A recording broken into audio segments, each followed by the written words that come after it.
সবাইকে নমস্কার। যতন ব্রহ্মা তিনি সাজা কাহাম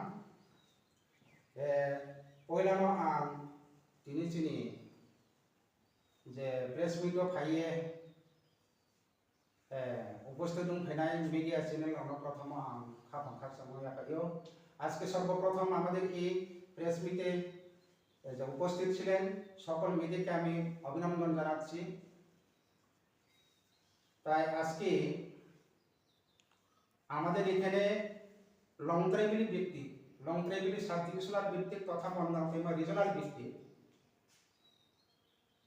একটি প্রেস মিট অনুষ্ঠান সংগঠিত করেছি এবং এই প্রেস মিট অনুষ্ঠানে আমাদের যে ব্রু জনজাতিদের সংগঠন তথা ওয়াইবিএ, বিএসএন, বিএসইউ, রামমন্ডলী এবং ব্রু সংগ্রাম তীর্থ এই 5টি সংগঠনের যৌথভাবে আজকে আমরা এখানে প্রেস মিট করতে যাচ্ছি। বুকের সহিত আমি এই প্রেস মিট করতে বাধ্য হয়েছি, কেননা আজকে এই সারা ত্রিপুরা রাজ্যের আধিপত্য রিয়াং জনজাতিরা বিভিন্ন সংগঠনের যারা সমাজসেবী হিসেবে কাজ করেছেন, আজকে যৌথভাবে আমরা দুঃখের সহিত প্রেস মিট করতে কেন বাধ্য হয়েছি সেই দুঃখের কথা আজকেই প্রকাশ করতে চাই। সারা ত্রিপুরা রাজ্যে আদিম রিয়াং জনজাতিরা এই ত্রিপুরা রাজ্যের বর্তমানে 3.5 লক্ষের কাছাকাছি রিয়াং জনজাতিদের সংখ্যা এবং 184 রাজতন্ত্রের আমলেও এই ত্রিপুরা রাজ্যের আদিবাসী হিসেবে পরিচিত রিয়াং জনজাতিরা 1943 সালে মহারাজা বীর বিক্রম শেষ রাজা পরলোক গমন করার পর 1947 সালে ভারত স্বাধীনতা হওয়ার পর 1949 সালে এই ত্রিপুরা রাজ্য তাকে নিয়েই ভারতের সঙ্গে চুক্তিপত্রের মাধ্যমে সংযুক্ত হয়েছি তথা ত্রিপুরা মার্জার এগ্রিমেন্ট জারি করে 1949 সাল থেকে 1948 থেকে 49 সাল অবধি আমাদের ত্রিপুরা রাজ্য তাকেও ভারতবর্ষের সঙ্গে সংযুক্ত করে একটা সংবিধান লিপিবদ্ধ করা হয়। 1952 ইংরেজি থেকে ভারতবর্ষে একটা সার্বভৌমত্ব রাষ্ট্র হিসেবে এবং ত্রিপুরা রাজ্য একটা প্রদেশ হিসেবে পরিচিত হয়ে এই ত্রিপুরা রাজ্য 1952 সালে প্রথমে গণতন্ত্রের মাধ্যমে হাত তোলা বুথে নির্বাচিত হয়। সে 1952 ইংরেজি সাল থেকে শুরু করে এই দপ্তর সঠিক মৌলিক অধিকার যদি আদায় হতে হয় তাহলে রিয়াং জনজাতিদের মধ্যে এই দপ্তরটি বন্টন করা অবশ্যই প্রয়োজন ছিল। কিন্তু দুঃখের সঙ্গে আজকে বলতে হয়, কেননা আজকে ত্রিপুরা রাজ্যে এই দপ্তর অনেক বছর চালু হয়েছে, কেন্দ্র সরকার দয়ায় মায়ায় দাওয়া দাবিগুলা দেওয়া হয়েছিল ত্রিপুরাবাসী রিয়াং জনজাতিদের জন্য। আজকে সেই দপ্তরের একজন মন্ত্রিত্ব নেই, নাকি আমরা ত্রিপুরার রিয়াং জনজাতি নাকি বিজেপি এমএলএ হয়ে একজন আসতে পারে, তা তো হয় নাই। শান্তিরবানের একজন যে প্রমোদ রিয়াং নামে, উনি তো বিজেপি হয়ে প্রার্থী জয়যুক্ত হয়েছিল, বিজয়ী এমএলএ ছিলেন, গত 5 বছর বিজয়ী এমএলএ ছিলেন। এবারেও 2023-এ 5 বছরের জন্য বিজয়ী এমএলএ হয়েছিলেন। তাই আমরা দুঃখিত, আমরা মাতৃপিতৃহীন হয়ে পড়েছি। আমাদের দপ্তর পর্যন্ত মিনিস্টার বন্টন করা হয়নি। সেই বিষয়ে অতি দুঃখিত সহকারে আজকে আমরা প্রেস মিট করতে বাধ্য হয়েছি।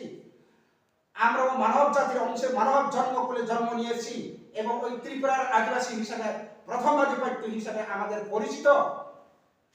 ত্রিপুরা শেষ রাজা বীর বিক্রম রাজার আমলে ত্রিপুরা মহারাজা যখন বার্মা আরাকান পর্বতে যুদ্ধ হয়েছিল বার্মার সৈনিক নিয়ে, তখন এই ত্রিপুরা রাজ্যের রায়ক নামে পরিচিত ছিল সৈনিক।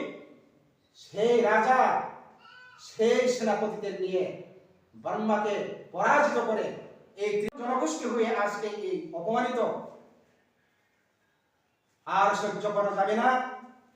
প্রয়োজন বোধে সমস্ত রিয়াং জনজাতি সারা ত্রিপুরা রাজ্যে এনজিও সমাজসেবী যত সংস্থাই ছিল, আগামী দিনে যদি সুরাহা না হন, মর্যাদা না পান, আমরা মাঠে ময়দানে নেমে আন্দোলন করতেও বাধ্য থাকিব। কারণ কেননা আমাদের মৌলিক অধিকার দাবি নিয়ে আমরা আন্দোলন করব, কেননা আমাদের মর্যাদা নিয়ে আমরা আন্দোলন করব।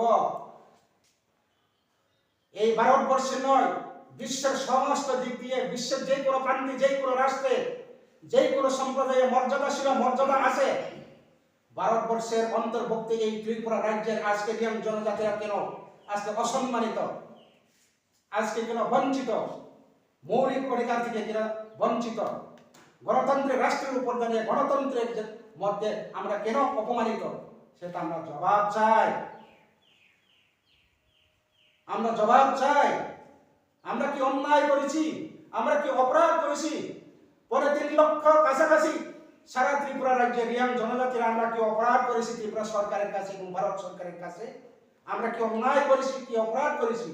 যদি অপরাধ করিয়া থাকি, যদি আপনাদেরকে অপমান করিয়া থাকি, যদি আপনাদের বিরুদ্ধে যদি কাজ করে থাকি, তাহলে সেটাও আমাদেরকে প্রকাশ্য বলে দিন। আপনারা সেই অন্যায় করেছেন, আপনারা সেই অন্যায়ের পথে হেঁটেছেন, প্রমাণ করে দিন। তাই আজকে ওয়াইবিএম, বিএসিএম, বিএসইউ, ব্রো সংগ্রামার্থ, রাম মন্ডলী, এই 4-5টি শহীদি সংগঠনের যৌথ উদ্যোগে আমরা আমাদের রিয়াং জনজাতিদের যে প্রতারণা, রিয়াং জনজাতিদের যে অসম্মান, সেই বিষয় নিয়ে আমরা দুঃখের সহিত আজকে প্রেস মিট করতে বাধ্য হয়েছি। কেননা আমরাও এই ভারতবর্ষের গণতন্ত্রের রাষ্ট্রের একটা মানব জাতি করে জন্ম নিয়ে রিয়াং জাতি নামে সম্প্রদায় যে চিহ্নিত এবং আদিম অনুসূচিত জনজাতি নামে পরিচিত দিল্লিবাসীরা, কাজে আজকে এই আদিম অনুসূচিত জনজাতিদেরকে আরো নিম্নতর থেকে নিম্নতরে পরিণত করতে আমরা দেখছি, সেটা আর আমরা মানিয়ে নিতে পারবো না। কাজে আগামী দিনে আমরা নম্রতাভাবে ভারত সরকার এবং ত্রিপুরা সরকারের কাছে আমরা নিবেদন জানাচ্ছি। নিবেদন জানার পরও যদি কোনো সম্মান না দেন, কোনো সুরাহা না দেন, তাহলে আগামী দিনে কি ব্যবস্থা, আমাদের সম্মান নিয়ে বাঁচিয়ে থাকার জন্য আমরাও ব্যবস্থা গ্রহণ করিতে বাধ্য থাকি। তাই আজকে মিডিয়া বন্ধুদেরকে এইটুকু বলে আমি আবার প্রণাম ও অভিনন্দন জানিয়ে আমার সংক্ষিপ্ত আলোচনা এখানে সমাপ্ত করেছি। ত্রিপুরা রাজ্যের এই 3টি জেলাতে বিশেষ করে আমাদের এই রিয়াং জনজাতি ভাইয়েরা বসতি স্থাপন করত। আমি কোনো অন্য সম্প্রদায়কে হিংসা করে বলবো না। আমাদের এই ত্রিপুরা রাজ্যে চাকমা জনজাতি ভাইরা সংখ্যায় আমাদের থেকে লঘিষ্ঠ ছিল,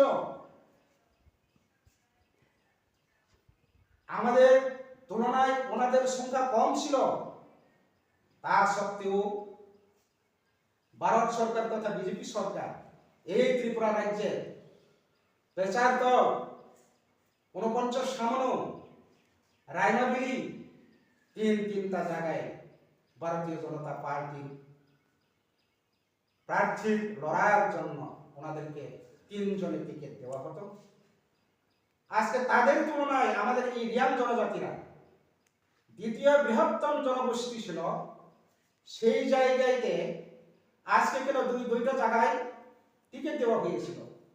তুলনামূলক ত্রিপুরী সম্প্রদায়ের যদি 8 জন টিকিট পান, রিয়াং জনজাতিরা দ্বিতীয় বৃহত্তম সংখ্যাগরিষ্ঠতা হিসাবে আমরা সেই ক্ষেত্রে 4 জন টিকিট পাওয়া উপযুক্ত ভারতের সংবিধানে এবং মৌলিক অধিকারে।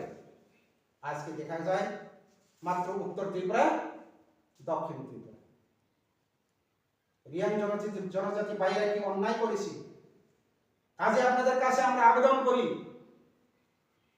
যার যার যে সমস্ত সম্প্রদায়ের যে মৌলিক অধিকার, গণতন্ত্রের অধিকারকে আপনারা সুযোগ দেন, গণতন্ত্র অধিকারকে সুযোগ দেন এবং আমাদের এই পিটিজি নামে আমরা আদিম অনুসূচিত জনজাতি নামে পরিচিত। দিল্লিবাসীরা আমাদেরকে বলতেন অনুসূচিত জনজাতি, আসলে আমরা অনুসূচিত জনজাতি। এই অনুসূচিত জনজাতিদের জন্য 1983-84 সাল থেকে, তখন বাম সরকার শাসন ছিল এই ত্রিপুরা রাজ্যে। ত্রিপুরা রাজ্যের যে সরকার হোক না কেন, ওনারা চেষ্টা করেছিলেন যে ত্রিপুরা রাজ্যের পিছিয়ে পড়া জনজাতি রিয়াং জনজাতি ভাইদের জন্য একটা আলাদা দপ্তর বন্টন করা। সেভাবে বাম সরকারের সময়ে এই টিআরপি এনপিটিজি দপ্তর নামে কেন্দ্র সরকার স্বয়ং একটি দপ্তর বন্টন করেছে। এই দপ্তরে আমরা প্রতিটি বছর যে কোনো সময় যে কোনো সরকার আসুক না কেন আমরা দেখতে পাই রাজতন্ত্র থেকে পরিচিত রিয়াং জনজাতিরা এই ত্রিপুরা রাজ্যে আজকে গণতন্ত্র আসার পর এই গণতন্ত্রের রাষ্ট্রের বুকে দাঁড়িয়ে, এই গণতন্ত্রের রাষ্ট্রের মাটিতে দাঁড়িয়ে আমরা কেন আজকে বিমাতি হব? আমাদের মৌলিক অধিকার নেই? বারবার প্রণাম জানাই নরেন্দ্র মোদীজি আপনাকে, বারবার প্রণাম জানাই অমিত শাহজি আপনাকে, ভারতের স্বরাষ্ট্রমন্ত্রী আপনি বিচার বিশ্লেষণ করুন, বিবেচনা করুন, আমাদের প্রতি দয়া মায়া করুন, করুণা করুন, যেন আমাদের এই রিয়াং জনজাতিরা প্রায় 3 লক্ষ জনজাতি রয়েছে এই ত্রিপুরা রাজ্যে, তাদের সুরক্ষা মৌলিক অধিকার চিন্তা করুন, সম্মান চিন্তা করুন। আমরা চাই না মিনিস্টার পদ, সম্মান চাই, সম্মানটুকু পর্যন্ত দিলেন না। এই টিআরপিএন পিটিজি দপ্তরের নামে মিনিস্টার নাও দেন, অন্তত পক্ষে এই পিটিজি দপ্তরের চেয়ারম্যান পর্যন্ত নিযুক্ত করল না গত 5টি বছর। মিনিস্টার কথা আমরাই বাদ দিলাম, চেয়ারম্যান পর্যন্ত নিযুক্ত করেনি রিয়াং জনজাতিদেরকে। অথচ দুইজন রিয়াং জনজাতি এমএলএ ছিলেন, সর্বশেষে কি পরিণাম করলো? অন্তিম সময়ে, অন্তিম কালে প্রেম কুমার রিয়াংকে 6 মাসের জন্য মিনিস্টার পদ বন্টন করে দিল। সেটা অপমানজনক বিষয়। 6 মাসের মিনিস্টার বলা হয় তাকে। কাজে আজকে আমরা দুঃখিত, আজকে ত্রিপুরাবাসী রিয়াং জনজাতিরা 5-6টি সমাজসেবী দলকে নিয়ে আমরা আমাদের দুঃখের বিষয় প্রকাশ করিতে বাধ্য হয়েছি এবং আগামী দিনে সেই সমস্যা সমাধান করার জন্য ত্রিপুরা সরকার এবং ভারত সরকারের কাছে আমার বারবার আমার পক্ষ থেকে আবেদন করি এবং আবেদন থাকবো, নিবেদন জানাচ্ছি, যাতে রিয়াং জনজাতিদেরকে বিমাতৃসুলভ আচরণ না করে, বিমাতৃসুলভ ব্যবহার না করে রাষ্ট্রের এই গণতন্ত্রের রাষ্ট্রের উপর দাঁড়িয়ে, গণতন্ত্রের রাষ্ট্রের উপরে, রাষ্ট্রের বুকের উপরে দাঁড়িয়ে আমাদেরকে যেন এই গণতন্ত্রকে হত্যা না করে, আমাদের মৌলিক মর্যাদাকে যাতে অসম্মান না করে, বিচার বিবেচনা করে আগামী দিনের জন্য ভারতীয় জনতা পার্টির পক্ষ থেকে যে বিজয়ী এমএলএ কে আছেন, আমরা নাম বলতে পারবো না, আপনারাই জানেন, সেই ব্যক্তিকে সসম্মানে একজন মন্ত্রিত্ব পদ দায়িত্ব দেওয়ার জন্য আমরা বারবার আহ্বান জানাচ্ছি। বিশেষ করে আমরাও লজ্জিত, আমরাও অসম্মানিত, দ্বিতীয় বৃহত্তম সংখ্যা জনজাতি বলতে বাধ্য হয়েছি। আজকে 2018 সালে এই ত্রিপুরা রাজ্যের ভারতীয় জনতা পার্টির ক্ষমতায় এসেছিল, তখন আমি ধলাই জেলা জনজাতি মোর্চার ভারতীয় জনতা পার্টির তিনি প্রধান সেনাপতি ছিলেন। আমি স্বয়ং সেই ধলাই জেলার জনজাতি মোর্চার জেলা সভাপতি ছিল। সেই 2018 সালে আমাদের ত্রিপুরা রাজ্যে ক্ষমতায় প্রতিষ্ঠিত হয়ে ভারতীয় জনতা পার্টি। এই ভারতীয় জনতা পার্টি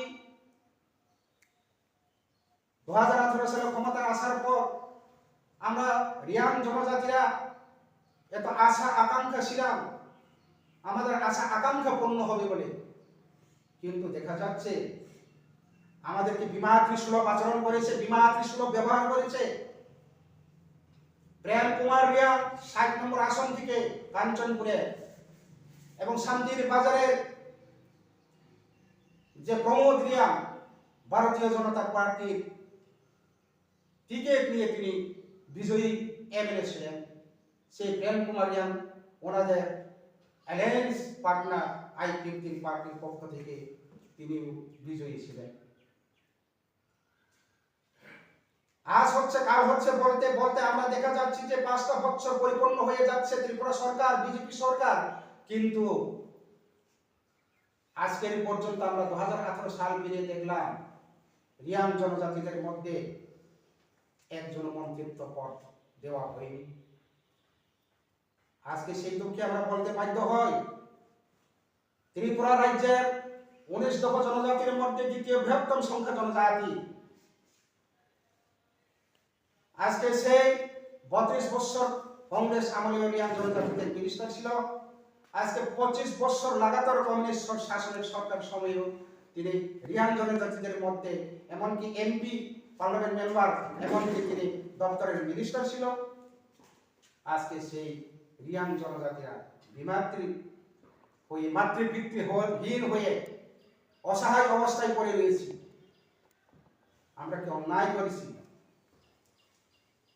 আমরাও ত্রিপুরাবাসী আধিপত্য,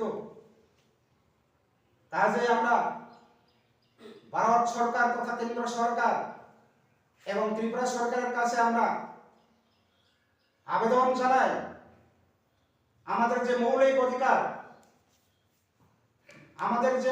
অধিকার ভারতের গণতন্ত্র রাষ্ট্রের হিসাবে, এই ভারতের গণতন্ত্রের রাষ্ট্রের বুকে দাঁড়িয়ে আমরা সংবিধানের মোতাবেক যে দ্বিতীয় বৃহত্তম সংখ্যা রিয়াং জনজাতি গোষ্ঠী, দ্বিতীয় বৃহত্তম সংখ্যা থাকা সত্ত্বেও আজকে কোনো একজন মন্ত্রিত্ব পদ নেই।